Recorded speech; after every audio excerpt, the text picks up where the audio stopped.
പ്രിയമുള്ളവരെ, ക്രിസ്തുവിന്റെ ഗെത്സമൻ സ്കൂളിലേക്ക് നിങ്ങളേവരെയും ഹൃദയപൂർവ്വം സ്വാഗതം ചെയ്യുന്നു.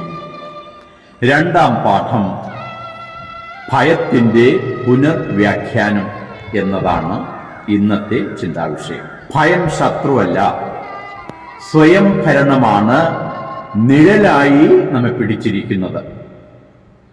അപ്പോൾ നാം ഭയത്തെ താലോലിക്കലല്ല, അത് കണ്ണുകളിൽ നോക്കി ചോദ്യം ചെയ്യുമ്പോൾ ഓർക്കേണ്ടതാണ്.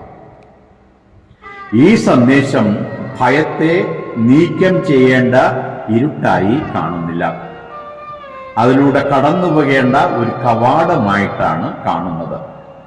എങ്ങനെ? മൂർച്ചയോടെ, എന്നാൽ സംഗീതം എന്നതുപോലെ ഒഴുകി, മുന്നറിയിപ്പോടെ, എന്നാൽ ആത്മാവിന് തൊട്ടു തലോടി, വ്യക്തിപരമായി, എന്നാൽ ദൈവത്തിന്റെ പ്രകാശത്തിൽ നീങ്ങുന്നു. നമുക്ക് സത്യത്തിന്റെ വെളിച്ചത്തിൽ നിൽക്കാം. നിങ്ങൾ ഭയപ്പെടുന്നു, ഭൂതങ്ങളെയല്ല, നരകത്തിന്റെ തീയെപ്പോലുമല്ല.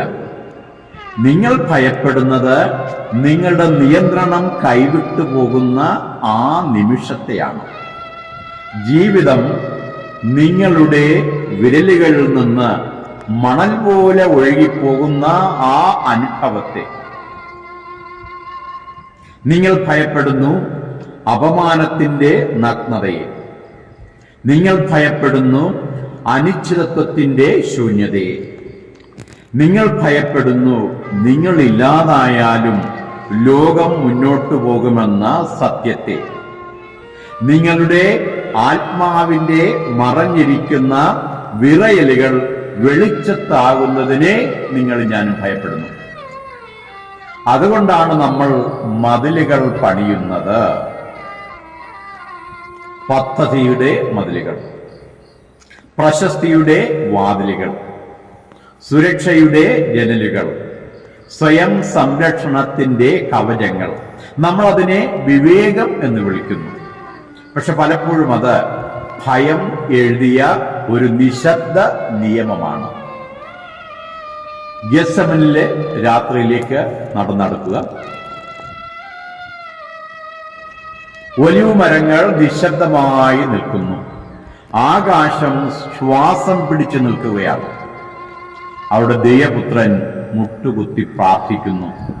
അദ്ദേഹം പറയുന്നു, എന്റെ ആത്മാവ് മരണത്തോളം ദുഃഖിതമാണ് എന്ന്.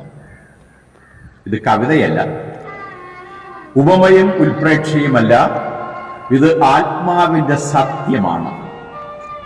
ഭയപ്പെട്ട് വിറയ്ക്കുന്ന ദൈവപുത്രൻ. കാരണം ഭയം പാപമല്ല, സ്വയം ഭരണം, പിതാവിൽ നിന്ന് വേർപെട്ട് നിൽക്കാനുള്ള ആഗ്രഹം, അതാണ് മനുഷ്യന്റെ ആദ്യ വീഴ്ച. ആധുനിക മനുഷ്യൻ ഭയത്തെ അടച്ചിടാൻ ശ്രമിക്കുന്നു. പക്ഷെ ക്രിസ്തുനാഥൻ അതിലേക്ക് നടന്നെടുക്കുന്നതാണ് നമ്മൾ ഗെത്സമൻ സ്കൂളിൽ കാണുന്നത്. ക്രിസ്തു ഭയത്തെ മറച്ചില്ല, ക്രിസ്തു ഭയത്തിൽ നിന്ന് ഓടി ഒളിച്ചില്ല, ക്രിസ്തു ഭയത്തില് അഭിനയിച്ച് കാണിച്ചുമില്ല. ക്രിസ്തു അതിനെ പിതാവിന്റെ ഹൃദയത്തിലേക്ക് ഏൽപ്പിച്ചു. അതാണ് വ്യത്യാസം.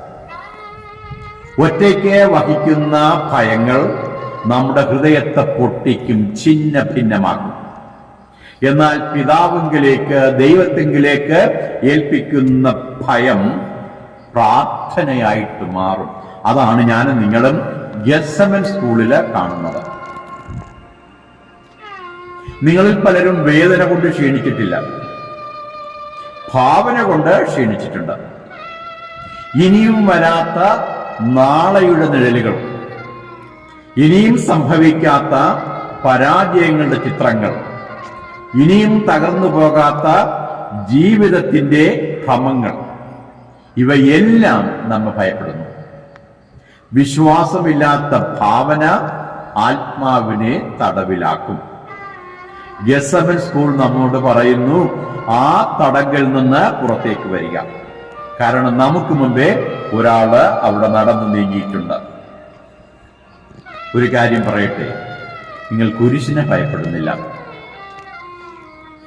നിങ്ങളുടെ ജീവിത കഥയുടെ എഴുത്തുകാരനാകാനുള്ള അവകാശം നഷ്ടപ്പെടുന്നതിനെയാണ് ഞാൻ നിങ്ങളും ഭയപ്പെടുന്നത്.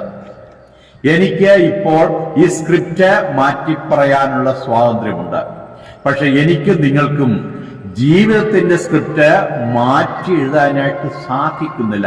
അതാണ് നമ്മുടെ ഏറ്റവും വലിയ ഭയം. നമ്മളൊക്കെ അനുസരിക്കാൻ തയ്യാറാണ്, പക്ഷേ നമ്മുടെ രൂപരേഖ ദൈവത്തിന്റെ ഇഷ്ടവുമായി ഒത്തുപോകുമ്പോൾ മാത്രം ഗെത്സമൻ ആ അവകാശത്തിന്റെ ശവകുടീരമാണ് പണിയുന്നത്. അവിടെ നാം കേൾക്കുന്നു, എന്റെ ഇഷ്ടമല്ല. ആ വാക്ക് സ്വയംഭരണത്തിന്റെ അവസാന ശ്വാസമാണ്. ശ്രദ്ധിക്കുക, ഭയം പലപ്പോഴും പുത്രത്വത്തിലേക്കുള്ള കവാടമാണ്. Sonship and daughtership, discipleship.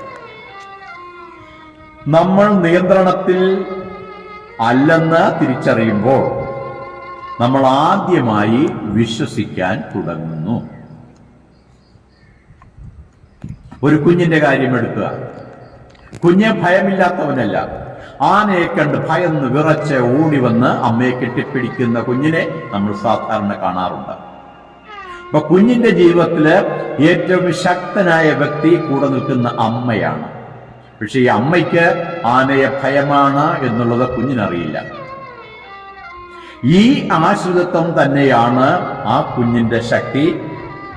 വിശ്വാസത്തില് ഇതുപോലുള്ള ആശ്രയബോധമാണ് നമ്മുടെയും ശക്തി ആകേണ്ടത്.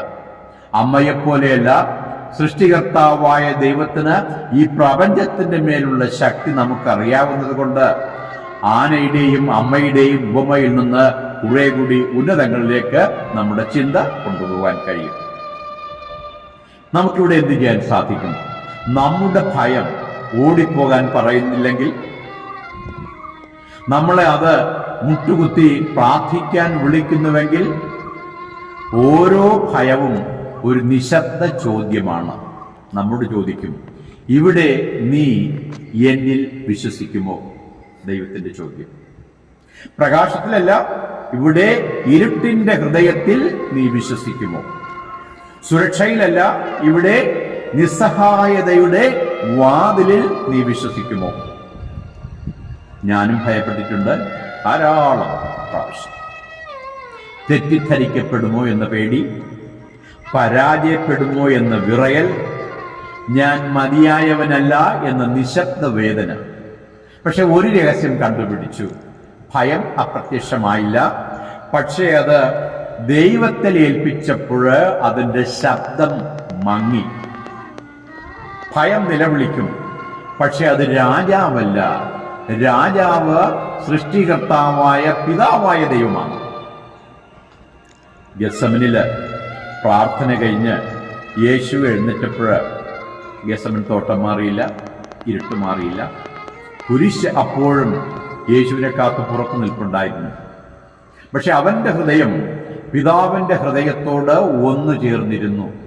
സൈന്യം വന്നു, അദ്ദേഹം ഓടിയില്ല, അവിടെ തന്നെ ഉറച്ചു നിന്നു.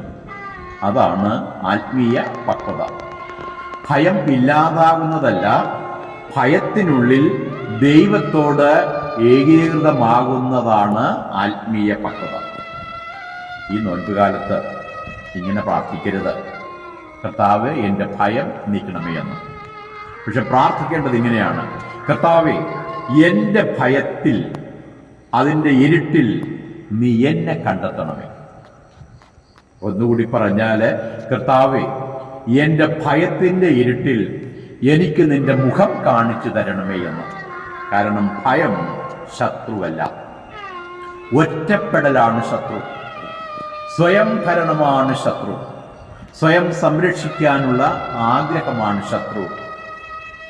വാസ്തവത്തിൽ ഭയം തന്നെയാണ് വിശ്വാസം ജനിപ്പിക്കുന്ന ഗർഭപാത്രം.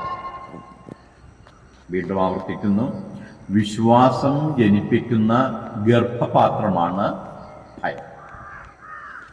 നിങ്ങൾ ഭയത്തെ ശക്തി കൊണ്ട് ജയിക്കുന്നില്ല, പക്ഷേ ശരണം കൊണ്ട് ആശ്രിത ബോധം കൊണ്ട് നമുക്കതിനെ വിശുദ്ധീകരിക്കാം. ഗെത്സമൻ ഭയത്തിന്റെ അവസാനമല്ല, ഭയത്തിന്റെ രൂപാന്തരണമാണ്. രൂപാന്തരണം, ട്രാൻസ്ഫോർമേഷൻ നിയന്ത്രണത്തെക്കാളും കൺട്രോളിനേക്കാളും ശക്തമാണ്. നിങ്ങൾ രാത്രിയുടെ കാറ്റില് ഒരു തുറന്ന വാഹനത്തിൽ എഴുന്നേറ്റ് നിന്നുകൊണ്ട് കൈ രണ്ടും പുറത്തേക്കിട്ടുകൊണ്ട് ഉച്ചത്തിൽ ഇങ്ങനെ പറഞ്ഞു നോക്കുക, എന്റെ ഭയം എനിക്കൊരു പ്രശ്നമല്ല, അതിനെ ദൈവത്തിന് ഏൽപ്പിക്കാൻ ഞാൻ മടിക്കുമ്പോഴാണ് പ്രശ്നമാകുന്നത്. അവിടെ നിശബ്ദത വീഴും. ആ നിശബ്ദതയിൽ ആത്മാക്കൾ ഉണരും, മാറ്റം ആരംഭിക്കും. അടുത്ത സന്ദേശത്തിൽ നമുക്ക് അല്പം കൂടി ആഴത്തിലേക്ക് പോകാം, ശരണത്തെക്കുറിച്ച് പഠിക്കാം. ഗെത്സമനിൽ പ്രാർത്ഥിച്ച കർത്താവ് നമ്മെ എല്ലാവരെയും അനുഗ്രഹിക്കട്ടെ. ആമേൻ.